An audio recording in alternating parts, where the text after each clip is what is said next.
Hi guys, this is Ishan and Aaron at ClubWorks, and today we are going to test out Aaron's current gamer, which is an M6 with an Aldina toe green, and we're going to compare it to the Stealth Plus 9-degree head. We're going to see what numbers it produces, how good it is compared to his gamer. So we are going to test Aaron's M6 gamer with Titleist Pro V1 balls, and Aaron, 3 shots, just like on the course. Yes.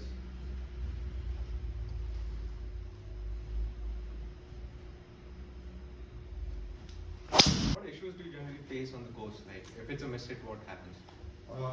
There's a lot of times where I feel like when it's a miss hit, I lose out on a lot of distance. And whenever it's a miss hit, the face turns a lot. Very quickly. A lot of hooks? A lot of hooks, a lot of slices. Okay, so it's just all over the place. Yeah. There's not a consistent miss right now. There's not a consistent miss. It depends on where I miss it on the face. Okay. That was like a slight miss hit. Ball speed that's pretty good off the face. Yeah. Impact is good. Third shot then. Solid shot. Okay. 296. Good ball speed. Spins a little on the high side. But maybe because the face was a little open, so more of a cut shot kind of like, just like backhand on a tennis shot, right? So as soon as you do that, you increase spin. Majority of times people think that too much spin on a driver will spoil the shot, but at times it's a different window for a different club head speed and for a different play. Sometimes you do need a bit more spin to get the ball in the end. Okay. Now we're going to test out the Stealth Plus 9-degree. It has an adjustable track, so maybe that will help a little bit with your face angle deflection and just stabilize the head a little bit better.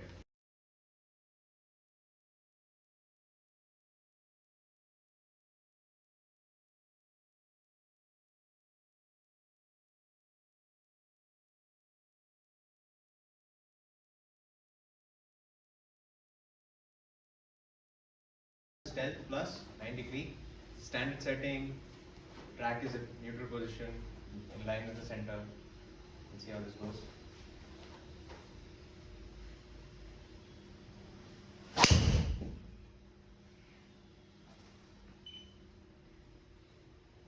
Okay. So I'm lighter. Yeah? Yeah. Feels a lot lighter? Yeah, I feel like I can really go after it. Okay. So I'm without putting that much effort. So that's a good part. And at impact, does it feel firmer, softer? Softer, definitely softer. Okay. Compared to my previous driver, definitely softer. But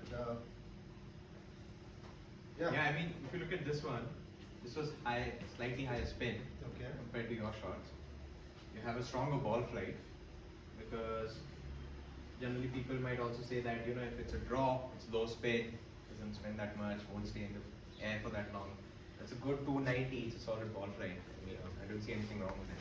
Okay, 2 more shots.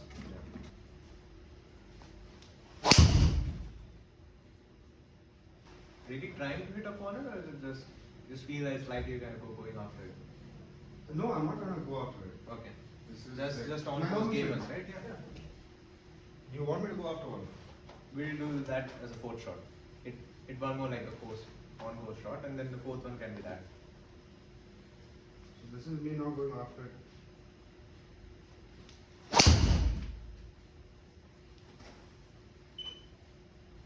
Okay. Very consistent ball flight. It is moving Yeah. pretty much to the left. Now, if you look at the spin, you have 2100 RPM of spin. Impact is still low on the face. Okay.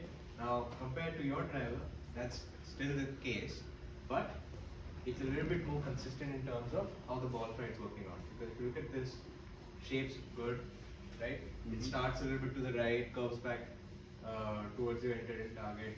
Now, if you look at dispersion, really good for a driver, right? Now, the only thing is, can we just move this off a little bit towards the right? Start it better online, right? So now we can work and optimize the lock sleeve and the head track. Do the same thing. Okay. You want me to go after one? No. Let's first find the right one and then do it. Sure. So 290, moving to the left, face angle No, but then so my normal tendency is to shut the face. Okay. But we made a few modifications on the previous drivers to make sure that the face stays open. So with any other face, I can understand that even though it's a new head, right? So chances are that it will shut because that's my normal tendency. What are the changes you've made? So basically, I moved the track a little bit more towards the fade bias setting, and that will help us in keeping the face a bit more stable through and back. Because right now the issue is about 3 degrees close. Okay. So keeping the weight open, it's not completely off towards the toe. Okay. It's still a little bit somewhere in the center, but just that little bit of a change in positioning will help.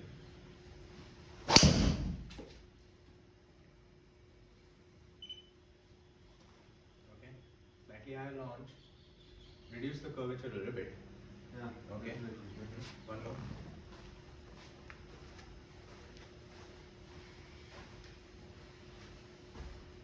I mean, you're totally optimized right now because we don't want to make a change right now. We're playing tournaments.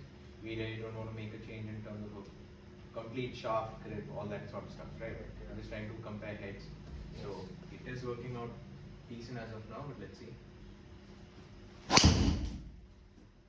was good. Nice shot. Okay, so wow, not bad at all. 298 right on top of each other, right? Just that minor change in track, it's helping you keep the face a bit more square. Because if I just compare the first set of PK, I've reduced the face to path number almost by 2 degrees. So just that minor change of track is helping you hit it a little better. Right? Even though the impact is still more towards the toe, or the bottom of the face, it's still giving you good ball speed. Right? So as people might say, that it has to be centered, or you don't get for a high performance player like you who's competing in tournaments, you need something which is a bit more consistent. Correct. Yeah. Let's say if somebody's struggling with distance or getting too much spin, then yeah, I might optimize them to hit it well from the center, right? Got it. So let me change the lock on it a little bit. Again, add a bit more spin to it. Yeah. So what have you done now? So I've added about half a degree of lock. Let's see how that works out.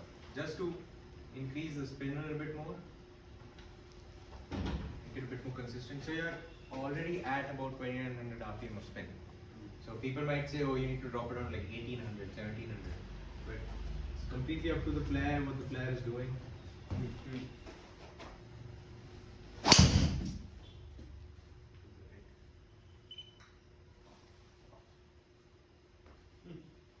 Not bad. Okay. One more. And if you like the feel of the next one, third shot can be the go after the super speed kind of swing. Okay. Right? Something what Jason might hit. Shout out to Jason. Didn't catch that. Okay. Still not all that bad. You didn't lose a lot of yardage here. What am I at? So right, still a 285 carry. It does hook. There's no doubt you are at a deep rough there. But let's hit one more. You can go after this one now. Does it look okay in terms of how it sits? Yes. Adding that extra degree of Yes. half a degree. It looks great.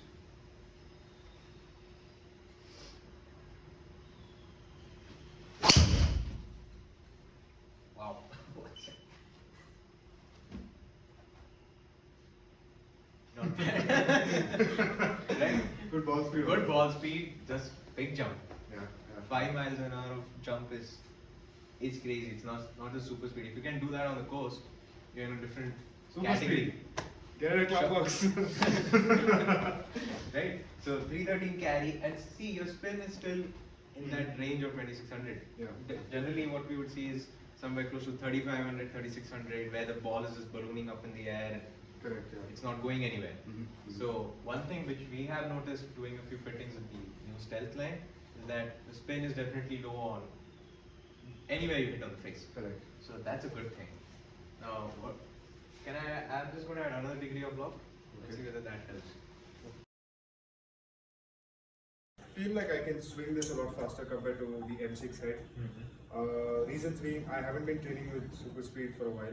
I haven't been weight training, I haven't been doing any workouts as such. And for the last 1 month, the max I've been with the M6 has been 115. This 119 is actually pretty decent. I mean, yeah, see, even though you may not swing like this on the course, because there's water and bunkers, and you're trying to, put the ball into the fairway. But if you can get your max speed up to like 123, 122, and make this your base speed of 118 miles an hour and still keep it in the fairway, then that's what we're looking at. Exactly. For that, we do need a bit more spin. Because people are trying to go low spin and play excessive shafts and tip it and whatever. But ultimately, it's about what the ball flight is doing. We necessarily don't need to worry about CPM per se when you're trying to make a birdie on the course. Right? So let's try this. I've added another degree of loft. It's almost at 10.5 now. Let's see what it does.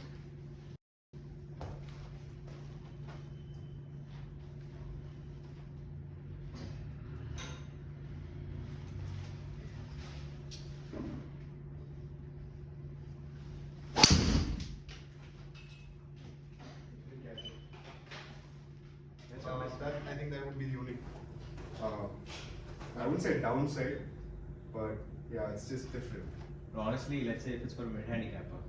Yeah, they'd love this. And it's a low spin on every way you hit on the face. Then it's awesome. And very similar ball speeds regardless of how you hit it on the face or where you hit it on the face. Yeah, I haven't seen your fluctuation go past like 2 or 3 miles an hour on ball speed.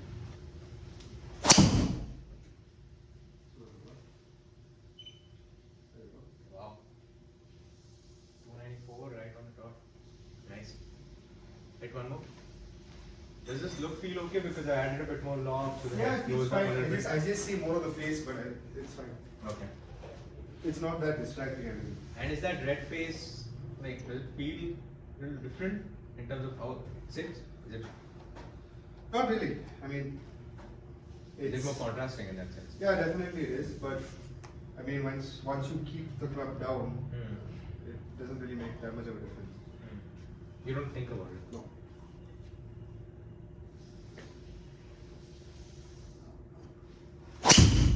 Nice hit. Yeah, that's interesting. Yeah. So now we have gone on the extreme end of adding loft on this head. So that's causing a little bit of an issue. Where we were at, let's say, about half a degree more loft, let's say 9.5. We're still working okay because the face was a little closed. That track was still towards, the weight was still towards the toe. Okay. So I'm going to go back to that 9.5 setting and make the weight complete towards the toe. Okay. Another thing which, doing fittings outside, a lot of people don't realize, if we were playing this in the wind, everything I would be seeing into the ball flight would be an estimation or an assumption that, there's wind's coming out from the right, that's why it's curving or something like that. When you do it in a neutral environment, it's a lot easier to see what's going on. So you remove all the variables and the work easier. 160 ball speed. Okay. Your face angle is actually closed now. Like it was about 3 degrees closed before. So I'm still going to try and square it up a little bit so that you'll get a bit more control on the ball. Spin rate's good. Yes, it. Was that good? Yeah. Like I said. So, alright, one more. The weak swing, is it? So, now I'm going to go the other way. I'm going to start reducing loft on it because let's say if we keep the face open, reduce the loft a little bit, but you still got to, hit up on it, let's say 4 or 5 degrees for you to achieve the same goals. Because let's say you're swinging at 113, I'm doing this thinking a little bit ahead, saying, okay, you'll be swinging at 118, 117 on the course. Like you pumped, the players playing with you who are like, Aaron, don't hit it as far. So they'll be like, swing it up, and we're going from 9 degree, we're going all the way down to let's say about 8.5. Because your phase 2 path was actually square this time, but you had to do a lot of work in keeping it a bit more square.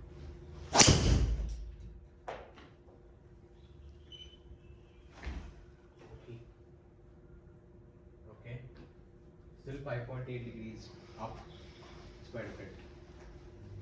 So, do you feel the head is way too light? Is that Yes, it is very light. Okay. Easy to move. Oh, good. Is it good or you want to? I mean, for a person like me, it's not good because I move around the face a lot.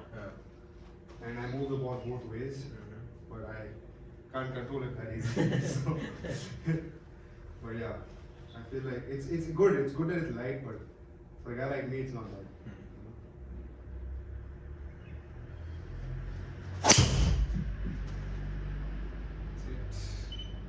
But crazy ball speed. Yeah.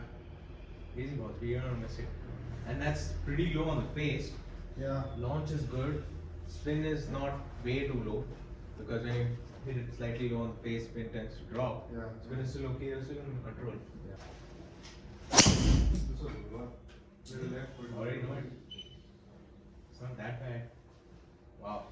298, 300 carry. Yeah. Very nice. So, what we should be basically looking at, let's say, if you do plan to go ahead with the stealth, you should be looking at adding a bit more head tack onto the head. I'm not saying change the weight on the back of the head because that'll just increase your launch, because that increases MOI and all that sort of stuff. You can add a bit more head tack. That'll also give you a bit more ball speed if you put it on the close to the face. So that'll give you a bit more ball speed, a little duller sound, and still that heavier head. Okay. So I feel, what do you think about the Stealth Plus? Good driver. Honestly, I going into this I didn't expect much from the Stealth because I don't change my drivers that often. But I do see a jump in technology in the sense with the face in terms of ball speed. It's very consistent, even on mishits, and even on slower swings, which is fascinating, and also the spin rates. And the amount of distance it delivers with those spin rates, which is really cool. So all in all, I would definitely consider changing if I had the funding. But I definitely consider changing to the Stealth Plus because it's a really good driver. And also the factor of being adjustable makes it a lot more better because then you can just tweak around and kind of improve on what you can and that's what you want to do. Yeah, exactly. So a lot of amateurs also think that first of all, it's not as if this technology is going to be jumping leaps and bounds of every single release they do, right? But when you're coming in for club fitting, you should try and keep your mind a little bit more open. You may be going for, as a guy like you, a 10.5 degree, 20 degree head might also work, a 7.5 degree head might also work because you're working on your swing, you need to get something which will help you get to that goal rather than just hit 320 yard bombs. Right? Because you're competing on the idea you want to be at least close to the fairway in a position where you can attack greens. Correct. Right? Now, if I just compare your driver, okay, so there are 3 shots. Slightly a bit more all over the place right here, right? Club speed was 112 miles, impact was a little low on the face, right? I'll just pull up the right? Ball speed was still good. We're nowhere saying that the M6 is not giving you the right amount of ball speed. The ball speed is still there, right? 285 spin rates about 2.7. Landing angle is good. We need the ball to be a bit more shallow. Doesn't need to run out that far. So it doesn't need to land too steep. It doesn't need to run out that far. Just like throwing a rock on a lake. It needs to skip. We went to the Stealth Plus, standard settings. The immediate jump of 3 miles an hour ball speed, right? Almost 4, Almost 4. And each mile is about 3 yards. What you land horizontally. You gained 3 miles of club speed, which you did tell me that it felt really likely that you could go up.